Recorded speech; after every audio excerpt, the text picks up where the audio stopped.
Merci chers auditeurs, vous êtes sur Mapan FM 98 FM, c'est l'émission Diaspora Live. Comme je le disais tantôt, nous recevons sur ce plateau, nous avons deux invités. À ma gauche, Monsieur Giovanni Yenga.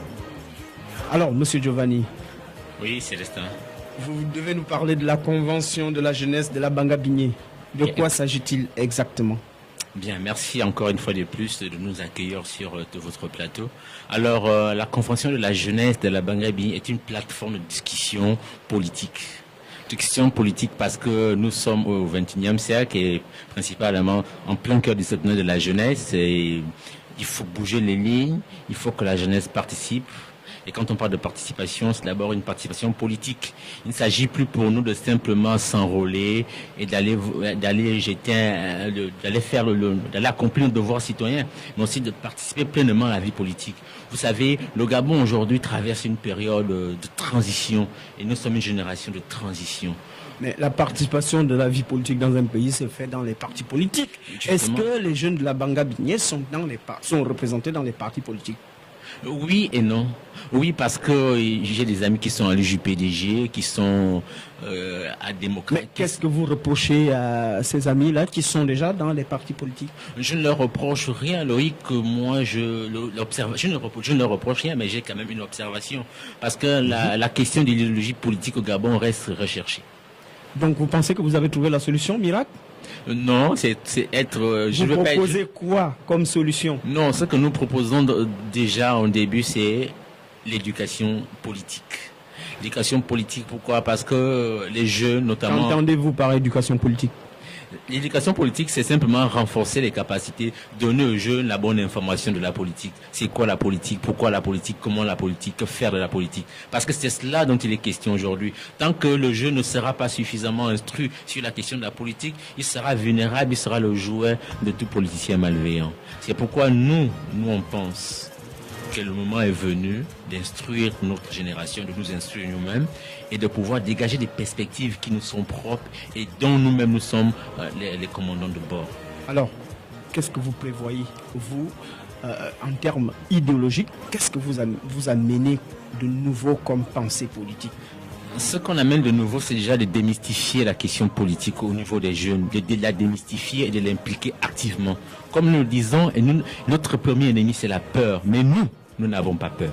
Mais est-ce que ceux qui sont dans les appareils politiques traditionnels ne vont pas vous reprocher de prêcher dans le désert? Justement, c'est l'enjeu de la génération de transition. C'est fixer sur les idées et non sur les personnes. Nous, on ne se fixe pas sur les personnes. Nous sommes convaincus que Ndjolé, que le Gabon a besoin de nouvelles énergies, de nouvelles idées, de nouveaux commandants de bord, dont principalement sa jeunesse qui représente 70%. Pour ce faire, nous proposons des initiatives qui vont dans le sens d'enseigner et d'impliquer activement la jeunesse. Alors, monsieur le responsable de la communication, monsieur Akam, Isidore, en termes de communication, vous avez organisé la convention ou vous allez organiser la convention? Est-ce que vous pouvez nous faire un peu... où en êtes-vous aujourd'hui? Nous sommes au niveau de la préparation. Une préparation qui se fait progressivement. C'est-à-dire que nous fonctionnons d'abord avec nos propres moyens. Effectivement. Voilà. Ça, c'est déjà intéressant, d'être autonome. Voilà. C'est dans cette optique que nous avons prévu d'abord pour un premier temps sensibiliser. La sensibilisation? Voilà, oui. Les jeunes, pour que les jeunes puissent... Et cette sensibilisation, elle se fait où? À Libreville, à Ndjolé, ou elle se fait au niveau national? Je ne comprends pas. Cette sensibilisation se fait particulièrement à deux niveaux, au niveau local et au niveau national. Au niveau national à travers les réseaux sociaux. Oui. Voilà. Et au niveau local, au niveau du département, nous avons des délégués qui sont sur place. Donc ils sillonnent le département de la Bangabigné. Exact. Alors, vous avez parlé d'autonomie tout à l'heure, ce qui suppose que vous avez un financement.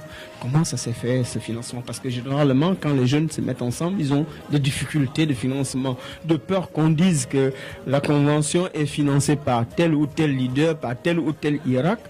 Comment s'est fait le financement de tout ce projet? Non, mais il faut d'abord signifier que nous n'avons pas peur que la convention soit bien vue par nos pères de la province. Effectivement. C'est même ça le but. Nous voulons montrer à nos pères que cette génération, notre génération, nous pouvons permettre à nos jeunes de pouvoir s'instruire au niveau politique. Parce qu'il faut bien dissocier le mot politique. La politique n'appartient pas seulement à ceux qui sont dans les partis politiques. Donc nous pouvons dire que la convention a juste un rôle pédagogique ou alors la convention sera aussi dans l'action? Dans les deux. Dans les deux? Oui. D'abord dans la pédagogie, parce que nous allons faire des travaux tout au long de cette convention qui vont amener à un résultat.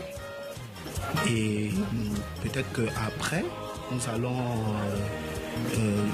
transmettre ça aux autorités qui vont juger la véracité de tout ce que nous avons décidé. Mais apparemment, là, il y a un problème. Vous dites vous voulez vous affranchir des dogmes, de tout ce qui se faisait avant. Et vous me dites sur ce plateau que vous allez faire des travaux, que vous allez encore aller soumettre à ceux qui ont produit les dogmes.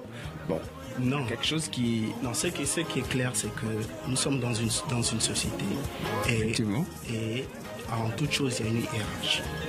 Ouais. Même ce que nous faisons, nous pouvons faire entre nous.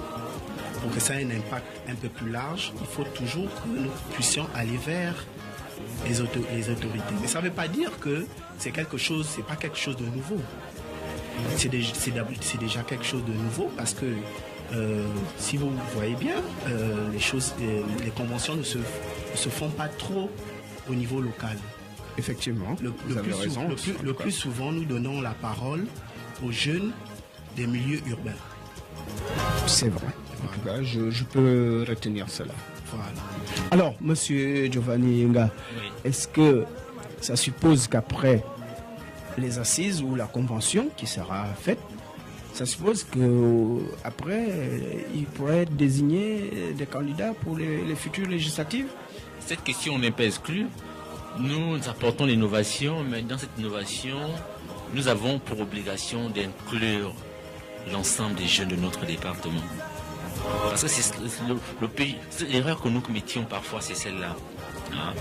Penser, c'est pas parce qu'on est à Libreville ou qu'on est universitaire qu'on a forcément la raison ou que ce qu'on pense est meilleur.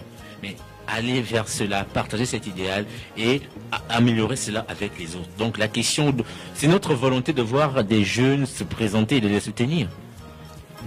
Mais il faut que les jeunes même se prononcent sur cette question parce que c'est innovant, c'est historique de voir les jeunes se lever, surtout les jeunes qui ne sont pas le fils d'eux, etc., se présenter. C'est souvent innovant. Mais je voulais renchérir sur le contenu le contenu qu'a évoqué notre responsable en communication.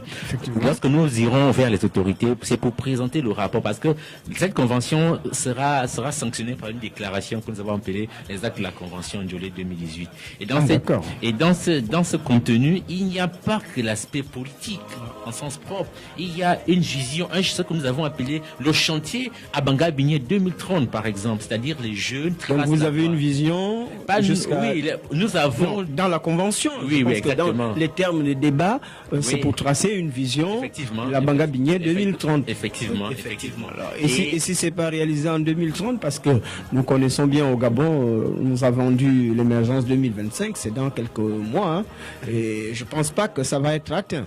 Donc vous ne pensez pas qu'en 2030, vos petits frères puissent venir vous reprocher que voilà, vous nous avez vendu la Banga-Bigné 2030, aujourd'hui nous sommes en 2030, qu'en est-il?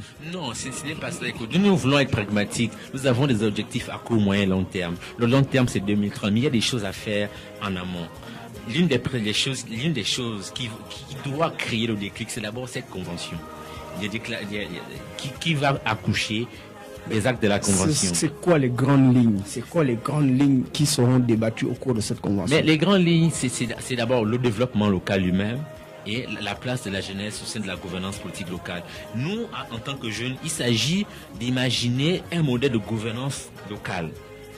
Vous comprenez? Et si cela n'est pas pris en compte par le gouvernement ou les autorités, comme l'a dit... Mais écoutez, nous ne voulons pas être des spectateurs sur nos propres propositions. Nous voulons les acteurs.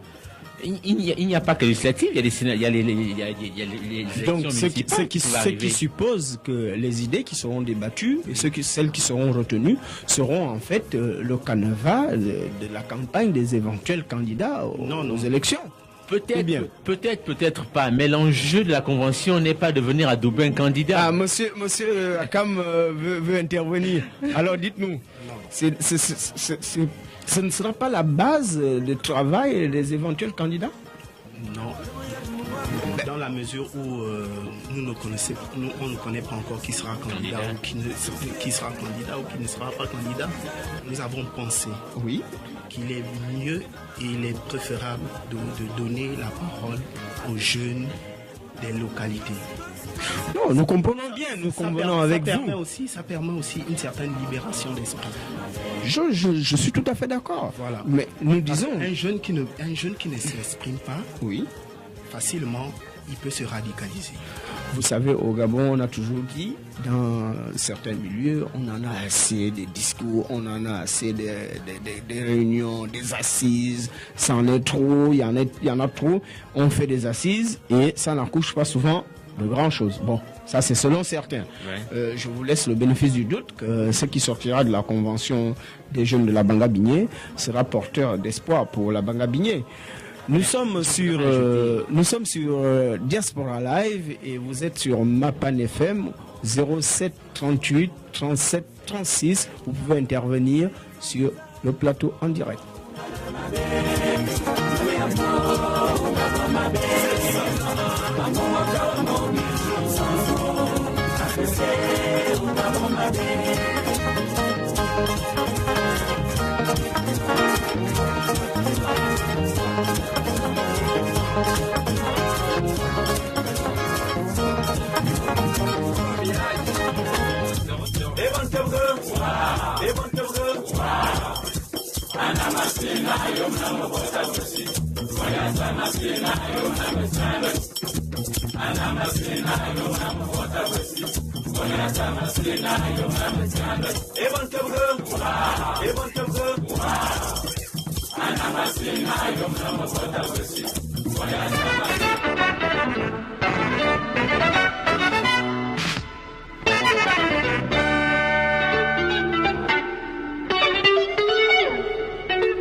Merci, vous êtes sur Mapan FM, c'est l'émission Diaspora Live. Nous recevons monsieur Giovanni Yenga et monsieur Ndong Akam. Nous parlons ici de la convention des jeunes de la Banga-Bigné et monsieur Giovanni Yenga nous expliquait qu'il y aura une possibilité de candidature à la fin de la convention. Donc c'est déjà une offre politique nouvelle qui va sortir du côté de la Banga-Bigné dans la province du Moyen-Nogoué. Alors, monsieur Giovanni Yenga, vous dites que vous allez signer les actes de la convention, n'est-ce pas? Alors, je vous ai posé la question de savoir, vous avez une offre nouvelle qui va être proposée aux jeunes de la Banga-Bigné. C'est quoi le contenu de cette offre? Mais le contenu se résumera à une économie générale qui sera déclinée lors du discours d'ouverture.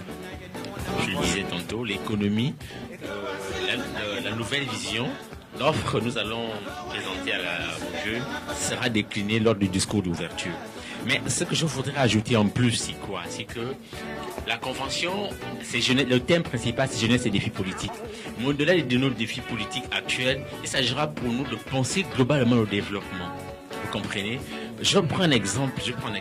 Dans les recommandations, il n'y aura pas que l'aspect politique. Il y aura un aspect qui touche les jeunes sur tous les domaines. Et même voir les citoyens de façon générale. Au Gabon, par exemple, on parle très peu de commission nationale de débat.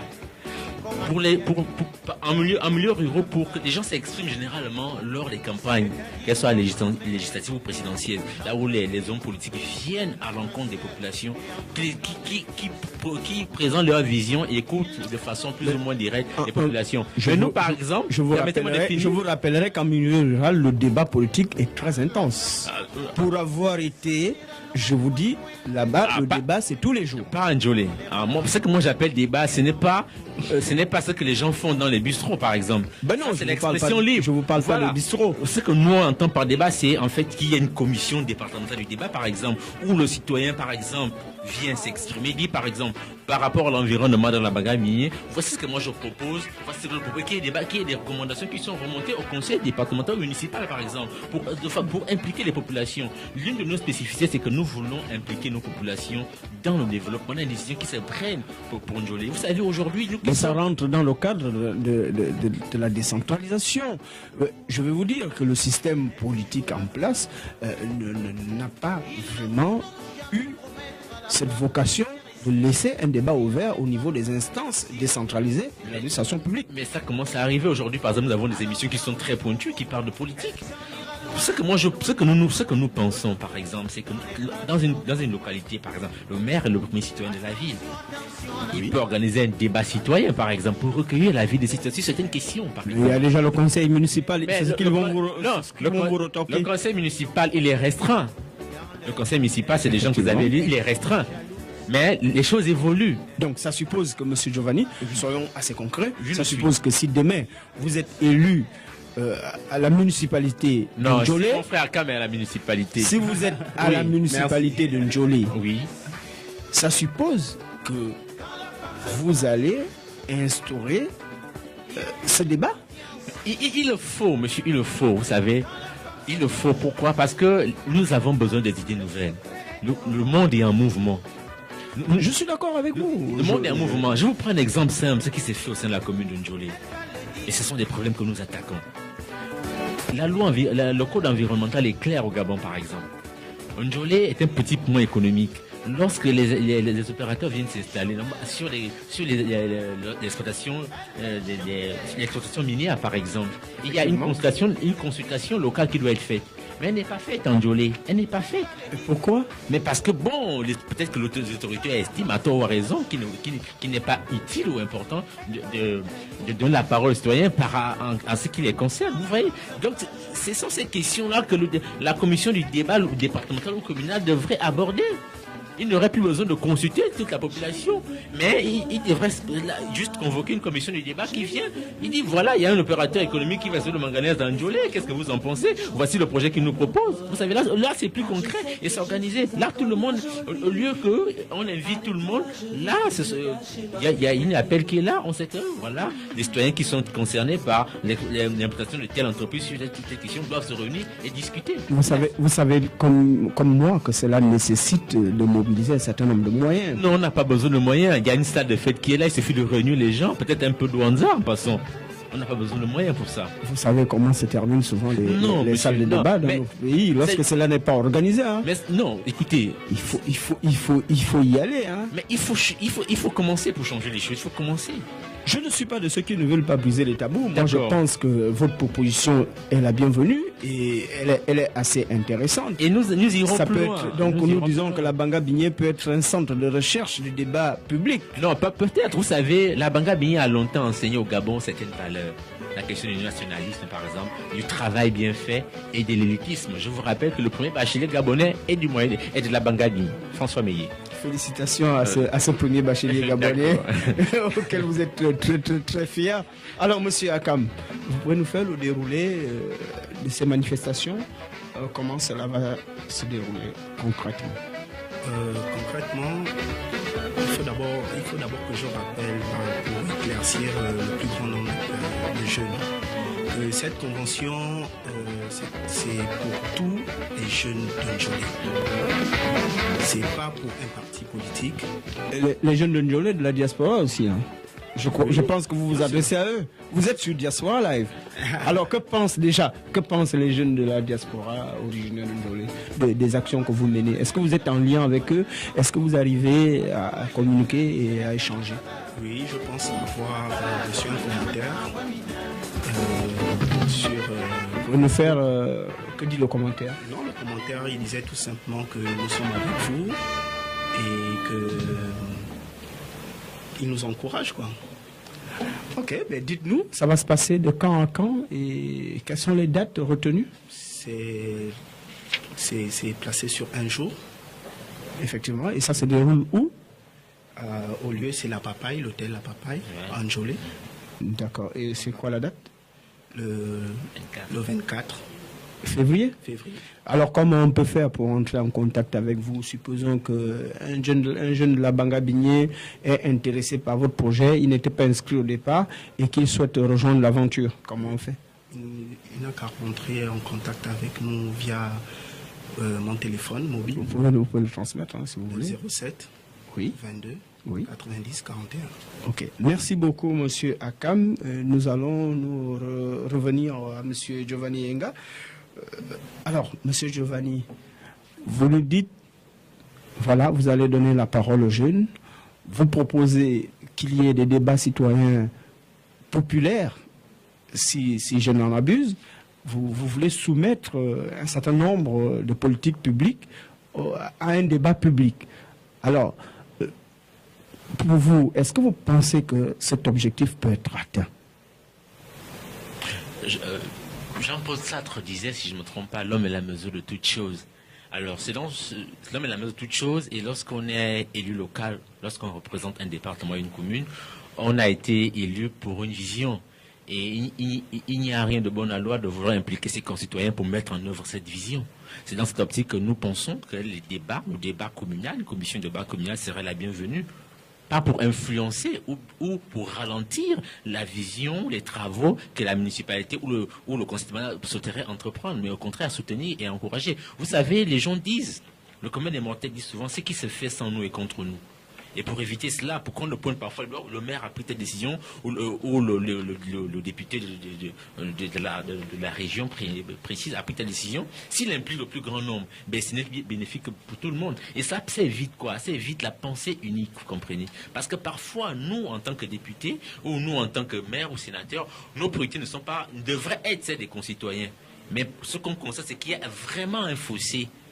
Vous savez, aujourd'hui, l'enjeu, il faut restaurer le pacte républicain. Les citoyens n'ont plus confiance au gouvernement. Il faut, pour restaurer ce pacte, le dialogue permanent est une des pistes que nous nous proposons.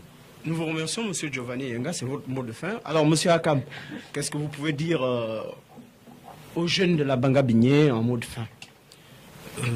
Juste rappeler à tout le monde que la convention, c'est une opportunité qui permettra à tous les jeunes de pouvoir s'exprimer librement et de pouvoir mettre une pierre à l'édifice à la construction du développement de notre département. Je vous remercie beaucoup, M. Ndong Akam. Nous sommes presque au terme de cette émission et comme je le disais, vous êtes sur Mapan FM, chers auditeurs. Merci de nous retrouver chaque mardi à partir de 16h à 17h avec le leader éclairé. C'est l'émission Diaspora Live, l'émission qui s'intéresse à toute l'activité, questions politiques, économiques et sociales des acteurs de la diaspora. Nous vous remercions d'avoir été des nôtres. Vous pouvez toujours continuer à envoyer vos messages au 07 38 37 36. Nous vous remercions et vous souhaitons une agréable après-midi.